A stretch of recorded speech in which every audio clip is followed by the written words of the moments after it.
Hey guys, welcome back. Today we're back on the Biscayne working on the fuel tank. I have a whole new fuel tank that's set up for fuel injection. I guess it's not really set up, I have to put it together. All the parts are in the box though. The fuel pump is built for fuel injection purposes. So it has a spot for a powered pump, new sending unit, new tank. There's a few things we have to look at before we put the new tank together.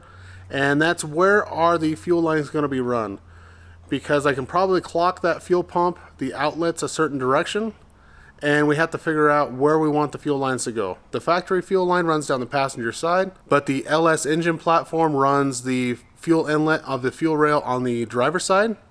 This may not matter because I'm planning on running a different intake and it comes with a different fuel rail that is returnless. I think I'll still go ahead and run it down the driver's side. That way if in the future the intake ever gets changed again and the fuel rail is different and it's set up like the factory setup and the fuel comes in on the driver's side, we'll be ready to go. They don't have to change fuel lines. They don't have to extend anything.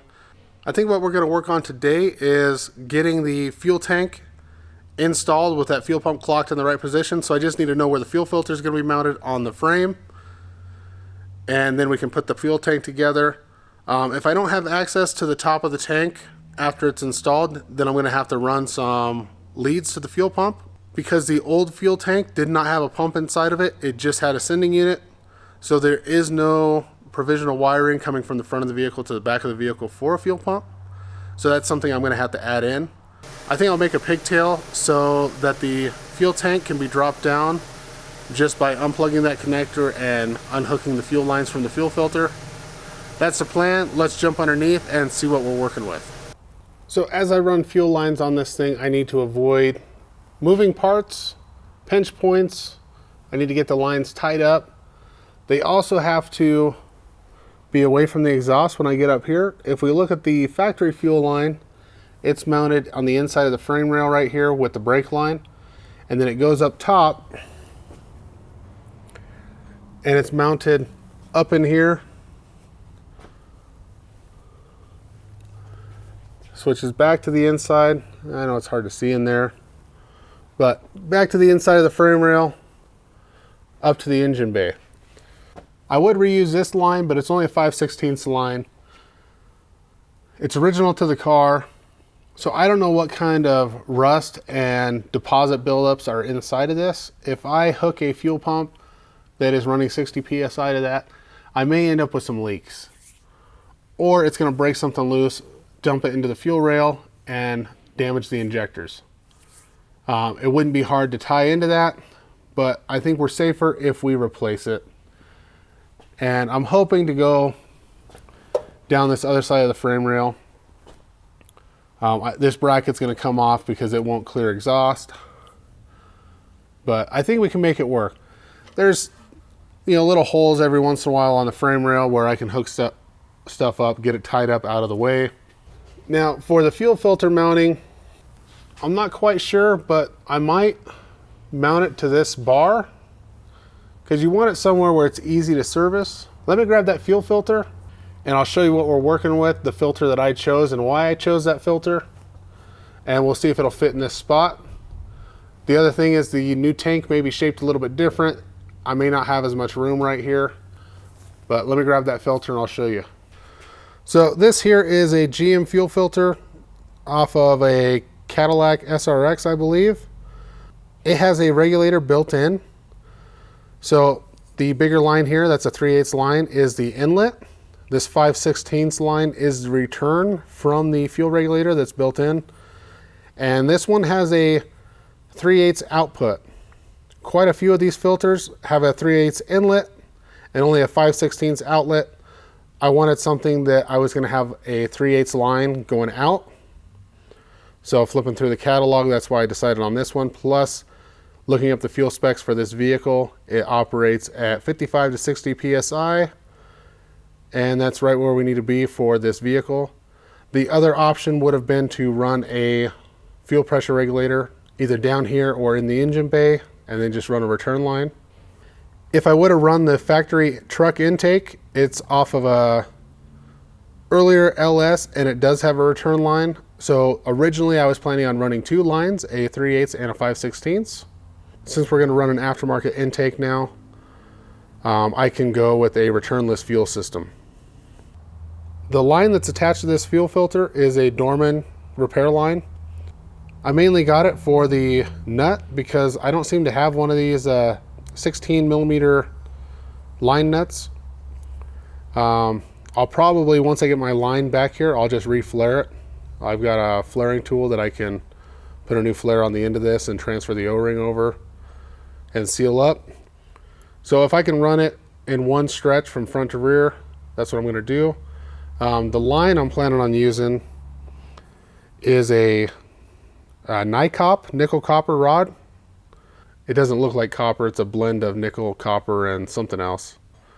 I'll have that here shortly, and hopefully 25 feet will be enough. I ordered 2 rolls, but I don't want to have to splice it in between.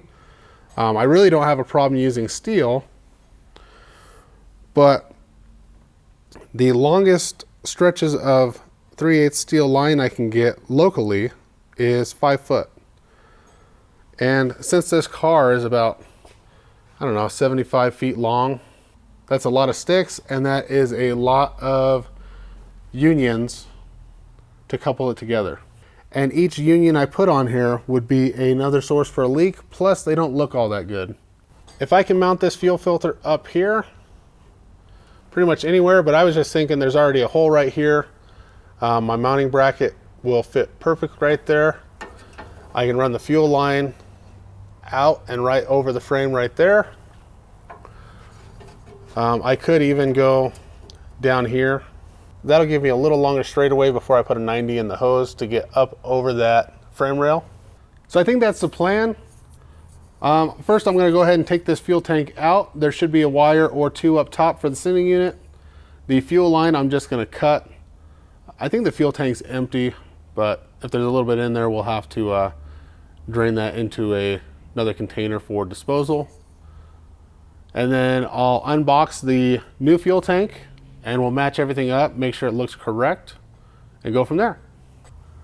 I just need to loosen these bolts slightly and the carriage bolts will come out of the frame. I believe the new tank has new hardware, so I don't have to worry about cleaning all this stuff up.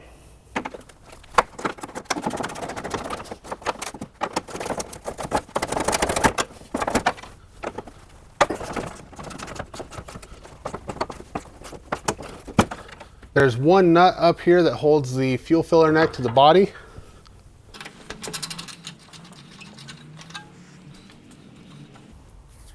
And the fuel filler neck goes up behind the license plate, but there's nothing up there holding it.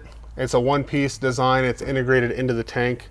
I believe the new tank is a 2-piece design, so there may be additional hardware we have to install. And I'm just going to snip this fuel line. It's really hard rubber, so I don't think I'll get it off of the steel.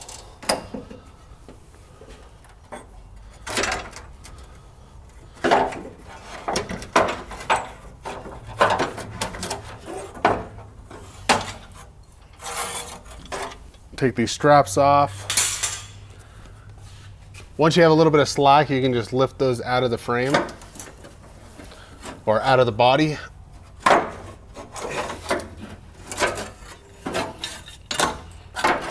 And I think we have new straps as well. So with that done, we should be able to drop it down.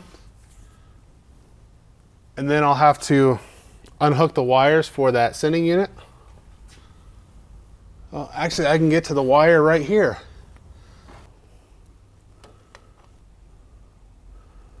So right here on the front of the tank is the wire for the sending unit, and then there's a ground wire that goes right up there that I have to unhook.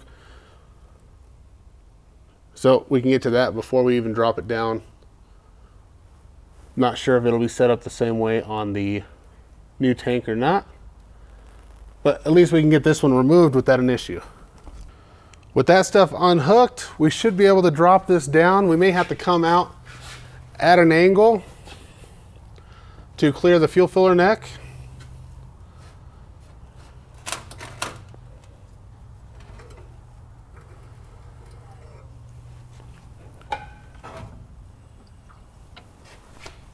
I can hear a little bit of fuel sloshing in there.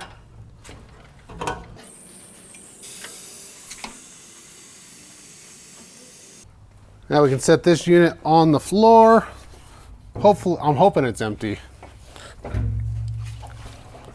It's got a little bit in there, but not too bad. Well, that line wouldn't have lasted much longer. It's probably sucking air. It's split. So now that we got this unit out, I guess we'll unbox the new unit and see what the kit comes with.